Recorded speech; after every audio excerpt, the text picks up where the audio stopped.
Hello, good morning!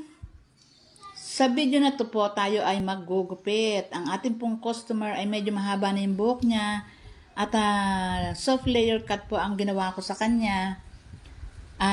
Ang soft layer cut po kasi mababa lang po ang layered niya kasi po yung buhok niya ay medyo wavy. So, kailangan ibaba lang ang layer kasi po pagka medyo mataas ang layer niyan, kitang-kita yung fly away ng kanyang buhok. So, ayan po ang ating ginagawa.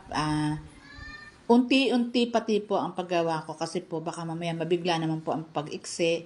Kaya ayan po, unti-unti at saka tinitingnan kung maigi or kailangan tingnan maigi ang paggugupit. Kung okay na ba, kung ayos na, talagang kailangan ayan iwinawagay-way pa natin para lang makita kung ano ba, pagka hindi na blow dry ba ayos ang pagkakagupit o ayan. At ito pong customer natin, ito ay lagi ko po namang ginugupitan at syempre po may customer na pagkaganyan na nagpapagupit lang, inganyohin mo siyang kulayan ang buhok kasi po ayan po mahaba na yung kanyang kulay nasa baba na.